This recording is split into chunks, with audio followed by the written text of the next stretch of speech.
part, and I hope you guys love part 2, because if you check, you've probably got about 40 more than when you did before you started watching the intro. Welcome back to the Ting Open group stage. It's the first group of many.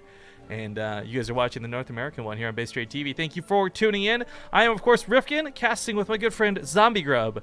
And spawning here on the bottom right side of Preon Terraces, we've got the blue Terran player, Drunkenboi. In the top left, as the red Zerg, he is Hydra. Pretty quick pool and gas. Well, it is one base, so quicker, that's for sure. It is going to help versus the multiple Reaper builds that are common on this map and that Drunkenboi is going for, but only in the beginning. Speedlings only help so much.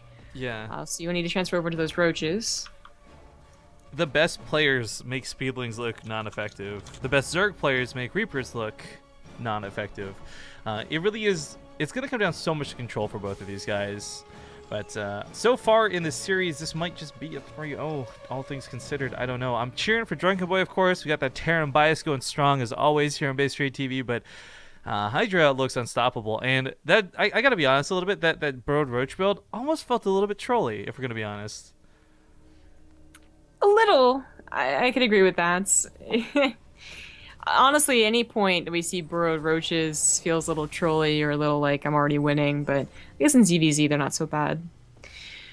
But Reapers are on the way. Only 2 racks Reaper, not 3 racks, or hell, even 5 racks. So Drunkenboi is looking to expand off of this. We'll see how greedy of an expansion he's going to get behind it, though. 1 baser or 2. Hydra is just going for lings right now, and need to get speed. Sometimes we see people just go straight up to those roaches. Especially if they know for a fact this is on the way. This is going to be the first Reaper, not too weird. So Reaper's going to really tell Hydra what's up. Actually, his Overlord will see the command center timing before that. So I gotta go make it rain. I'll be back in a second. Okay. So the Overlord sees the command center just building right now and knows that it's going to be multiple Reapers. And by the timing of the command center, probably just 2 racks. And well, they'll just have these units in position, basically. There really is not much to the defense, as in, like, you don't have to have a very certain set of units at the beginning. You just have to have them in the appropriate position. But sometimes it can be difficult to find that appropriate position, as, of course, there's the back position on Preon Terraces. Reaper's just going in for the front. It's a little bit odd, but also could have been surprising enough that Hydra lost a couple of queens. His lings were waiting in the middle of his 2 bases, though, specifically because they weren't sure where exactly the Reaper's going to come in, although the Overlord was getting some glimpses with that. As you can see, the lings are doing a nice enough job against the initial Reapers. Ooh, but he used a lot of his own grenade damage there. If they had more, if he had continued to commit to Reapers, then you can see where lings would actually start falling behind. I mean, much worse, but he didn't commit that much hard to Reapers. The Reapers didn't get any abusive positioning. They just got surrounded very clearly and very quickly, and now Drunkenboi is in trouble. He has no wall off. He is going for 3rd command center after getting a couple more barracks, but his command center on the low ground's going to have to be lifted. Never say die. He might just take a bit of damage here, of course, but with the Marines at the top, it means he's not going to lose the game outright.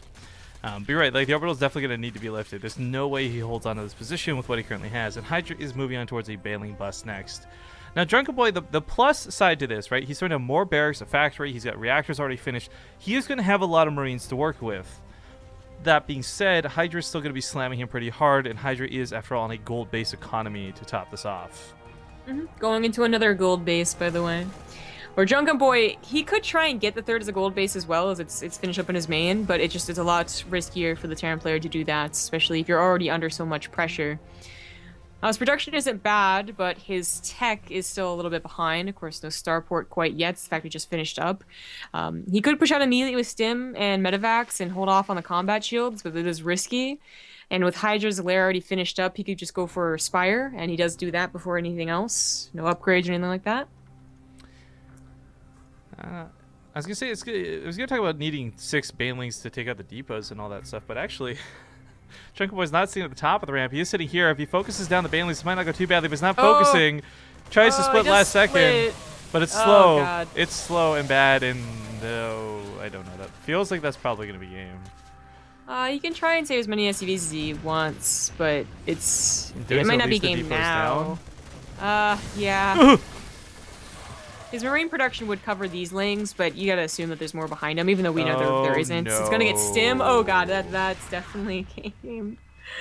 Oh, everything went so poorly, so quickly. Another nice thing is this group does have a losers bracket side to it. So again, maybe Drunkenboi's DVT is not his forte anymore. It was in the past, isn't anymore.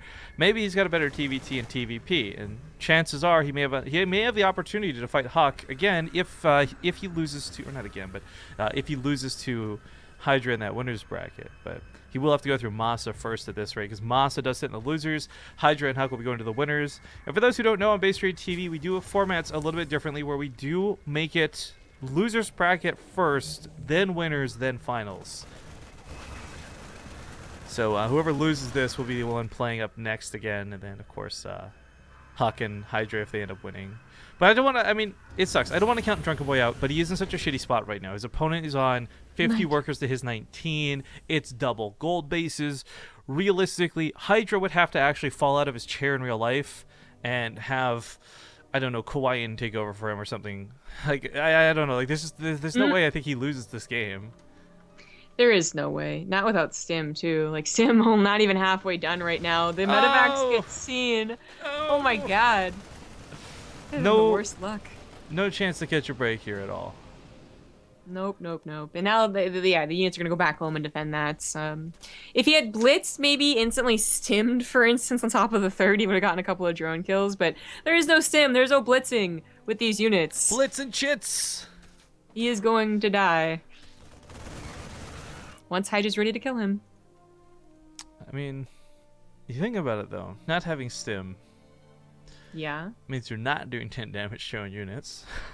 Yeah. Technically, the survivability increased a bit, but I think he knows exactly where he's at in the game. So, GG!